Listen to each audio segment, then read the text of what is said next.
welcome to Folklore Unlocked. I'm Austin, and like usual, I'm joined by Ethan. Yep, hello again, everyone.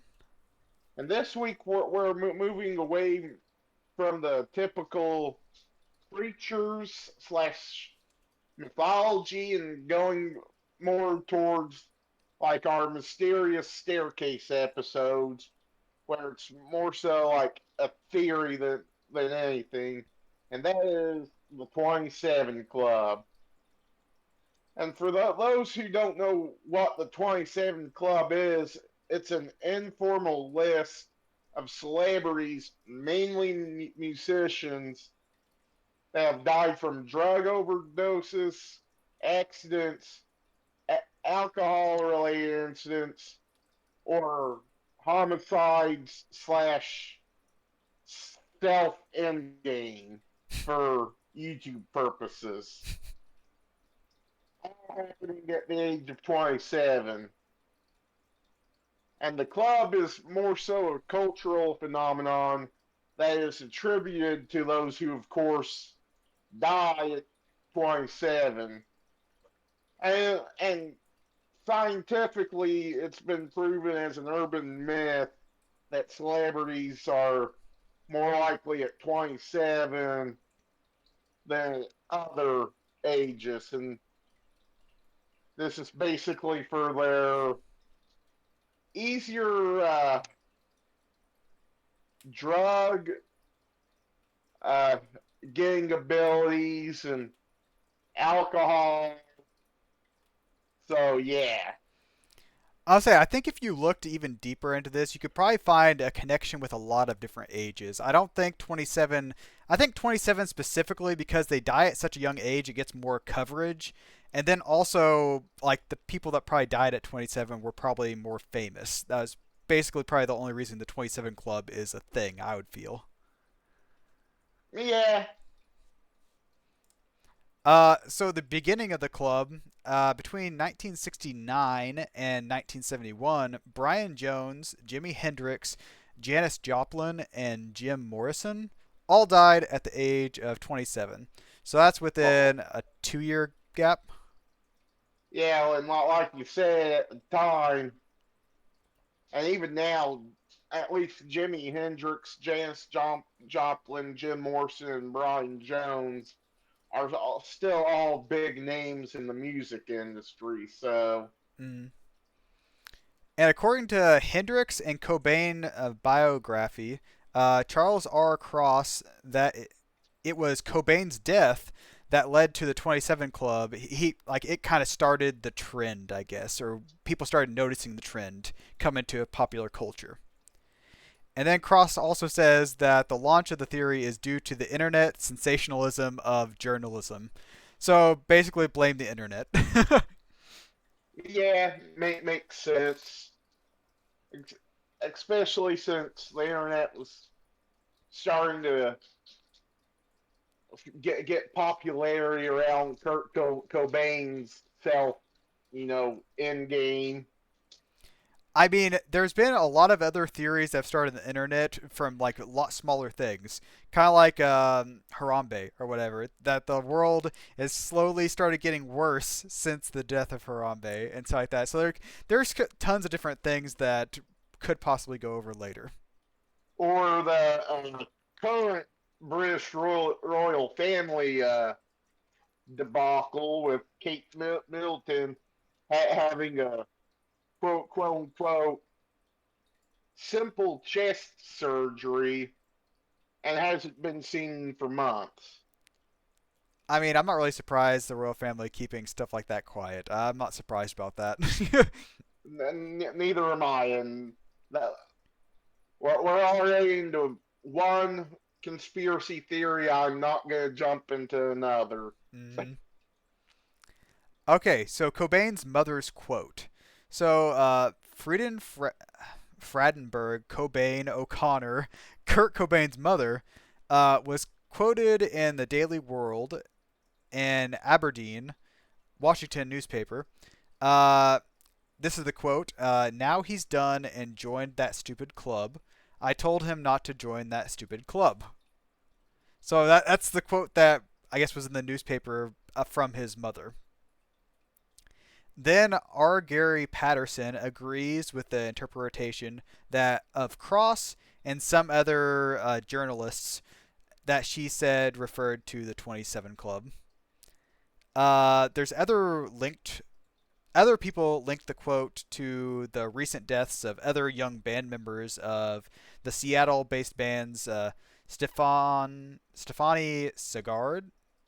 Sargent, there we go, of the 7 Year Bitch, and Andrew Wood of the Mother Love Bone. Then Eric Segastold, Segalstad, yes, Segalstad, author of the 27s, the greatest myth of rock and roll, claimed that Wendy was referring to the deaths of Kurt's two uncles uh, and a granduncle. which from research all happened like short within like 2 years before Kirk's death, if I remember right. Mm. Then Amy Winehouse. Amy Winehouse's death at the age of 27 rejuvenated the 27th Club's popularity after like 17 years. And then Winehouse's personal assistant, Alex Hines, told the British press that Winehouse feared she would join the club. And she apparently told Hines this when she was 25. So she knew 2 years beforehand that she's like, oh, it's coming, kind of thing. Yeah, that's kind of freaky if you ask me. If this is if what he says is true, because he said this after she'd passed. So Yeah, that's the only two people that would know is him and Amy, and we can't ask Amy at this point because she's a part of the 27 Club. yeah. And some some notable members, and this is kind of like the most famous list of people. There are countless others. There's blues singer Robert Johnson, whose career only lasted 7 months, and he reportedly joined the 27 Club because of a deal he made with the devil. And he lived from 1911 to 1938, and his cause of death is unknown. So I guess because his cause of death was unknown, and that he was big for only 7 months, is why people think he sold his soul to the devil. But who knows? And we mentioned Brian Jones, who was one of the founders of the Rolling Stones, and his cause of death was drugs combined with drowning. Jimi Hendrix, guitarist, as cause of death asphyxiation due to drug use. 2 months before his 28th birthday, so if he would have only lasted only 2 more months,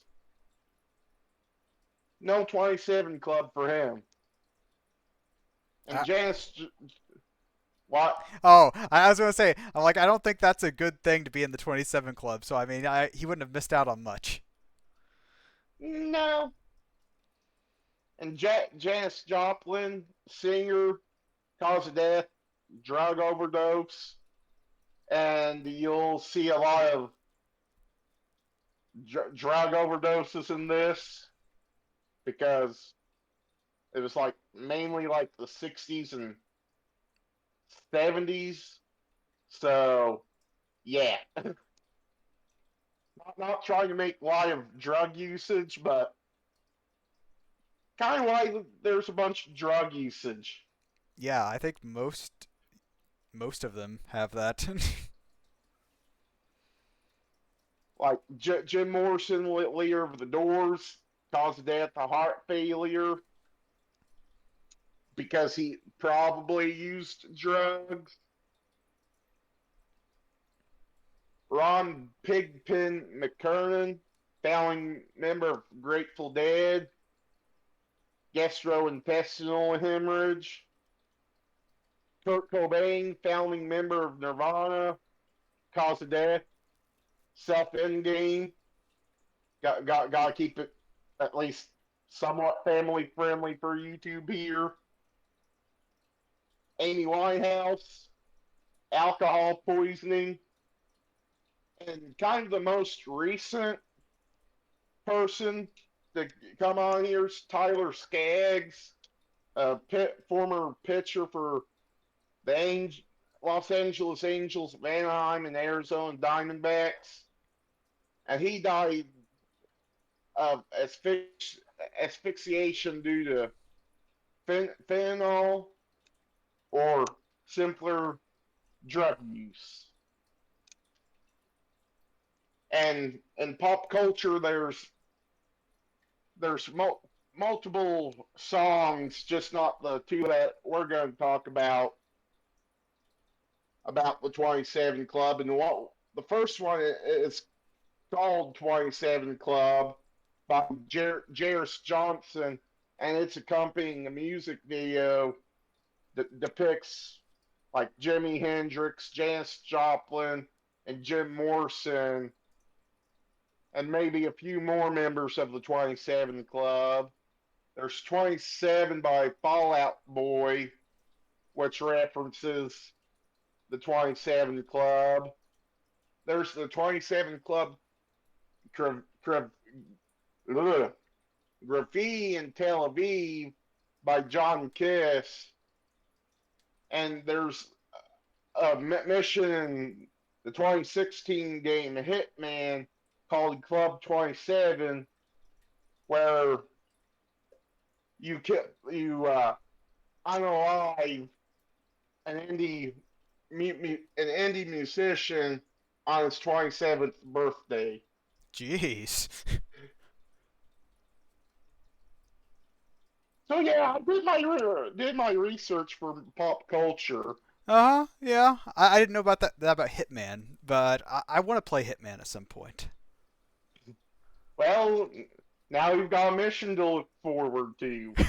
Look forward to, I guess. And my thoughts are, I think it's a bunch of people looking to connect celebrity deaths together because they were died young, and I don't think there's really a strong connection between any of them. Besides, they were all famous, and the majority of them were musicians. But other than that, I don't think there's anything to it besides coincidences. Yeah, I don't think there's anything really weird about a celebrity dying at a certain age. Because I'm kind of like I said before, I think if you looked at different celebrities, what age they die, you'd probably find a lot of connections. So you're like, oh, this one died at 60, this one died at 60. Oh, but also being at the age of 27 and dying usually at like the height of their popularity kind of, it puts a larger spotlight on that certain person, and then you start making connections. And yeah, I don't think there's anything weird about the age.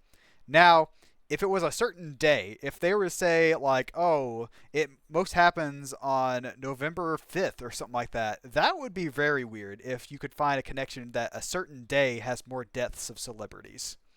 But that, Yes, yeah, that would just be more inclined to believe something is weird or off if it was a certain day. But age, I don't think there's anything really weird about that. exactly. I just think it's what Coach Steve from Big Mouth would call a quinky dink. Leo Quinky Dinky. But I think that's all for this week and the 27 Club. Next week we'll be because going back, I believe, yes, going back to cryptid sightings or ghost or alien sightings. Nobody's really for sure, but we're going to take a look at Black Eyed Kids next week. So come back for that. Any last words? No, just thanks for watching, everyone. With that, thanks for watching. If you're on YouTube, like, comment, subscribe. Drop us a follow if you're listening to us on Spotify, and we'll see you next week. Yeah, bye, everyone.